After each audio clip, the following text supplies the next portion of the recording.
So இன்றைக்கி டாப்பிக்கில் என்ன பார்க்க போகிறோம்னா லிவர் சிரோசிஸ் பற்றி தான் பார்க்க போகிறோம். கல்லீரல் சுருக்க நோய். இந்த கல்லீரல் சுருக்க நோய் வந்துட்டு நமக்கு ஓவர் த நைட்லேயோ இல்லை வந்துட்டு மந்த்லேயோ வர போகிறதில்ல. அந்த ஸ்டேஜ் அட்டன் பண்ணுறதுக்கு பல வருஷம் ஆகும். ஸோ எடுத்தோடனே என்ன ஸ்டேஜ் ஆகும்னா நமக்கு வந்து ஃபேட்டி லிவர் தான் முதல் ஸ்டேஜ், அதுக்கப்புறம் லிவர் ஃபைப்ரோசிஸ், அதுக்கப்புறம் தான் லாஸ்ட் ஸ்டேஜ் தான் லிவர் சிரோசிஸ் வரும். ஸோ இந்த மாதிரி லிவரை பொறுத்த வரைக்குமே ஃபார் எக்ஸாம்பிள் உங்களுக்கு ஹார்ட்டில் ஏதாச்சும் பிரச்சனைனா உடனே உங்களுக்கு சிம்டம்ஸ் தெரிய ஆரம்பிக்கும். ஆனால் லிவரை பொறுத்த வரைக்குமே சிம்டம்ஸ் வந்துட்டு 70% உங்களுக்கு டேமேஜ் ஆனதுக்கப்புறம் தான் பேஷண்ட்டுக்கு சிம்டம்ஸே தெரிய ஆரம்பிக்கும். அது வரைக்கும் பேஷண்ட் நல்லா இருப்பாங்க, ஜாலியாக இருந்துட்டு இருப்பாங்க, எந்த சிம்டம்ஸும் தெரிய ஆரம்பிக்காது. என்ன மாதிரியான சிம்டம்ஸ் இருக்குன்னு பார்த்தீங்கன்னா மஞ்சக்காமாலை, ஜாண்டிஸ் இருக்கும். ரெண்டாவது விஷயம் வந்துட்டு பிளட் வாமிட்டிங் எடுப்பாங்க, வயிறு உப்பிசம் இருக்கும், கால் வீக்கம் இருக்கும்.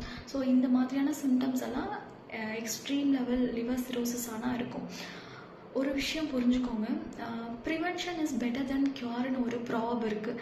வர்றதுக்கு முன்னாடியே தடுக்கிறது. அதுக்கு தான் டாக்டர் சொல்கிறோம் early once annual health checkup பண்ணிக்கோங்க அப்படின்னு சொல்லிட்டு. ஃபுல் பாடி செக்அப் பண்ணும்போது என்ன ஆகுனா, ஃபார் எக்ஸாம்பிள் உங்களுக்கு ஃபேட்டி லிவர் இருக்குதுன்னு வச்சுக்கோங்களேன், அதை வந்துட்டு நம்மளால் ரிவர்ஸ் பண்ண முடியும். உங்களோட லைஃப் ஸ்டைல் சேஞ்சஸ்னாலேயோ ஃபுட் ஹேபிட்னாலேயோ ஃபிசிக்கல் ஆக்டிவிட்டி பண்ண அப்படின்னா கண்டிப்பாக அதை சேஞ்ச் பண்ணிக்க முடியும். ஸோ அதுக்கு தான் வந்துட்டு ஆனுவல் ஹெல்த் செக்அப் பண்ணுறது. ஸோ எதனால் லிவர் சிரோசிஸ் வருது பார்த்தீங்க அப்படின்னா, ஆஃப்கோர்ஸ் உங்கள் எல்லாருக்கும் தெரிஞ்சது ஆல்கோஹால் கன்சியூம் பண்ணுறதுனால. ரெண்டாவது விஷயம் பார்த்தீங்கன்னா ஏதாச்சும் hepatitis B and C virus இன்ஃபெக்ஷனாலையும் உங்களுக்கு லிவர் சிரோசிஸ் வர்றதுக்கு வாய்ப்புகள் ரொம்ப அதிகமாக இருக்குது.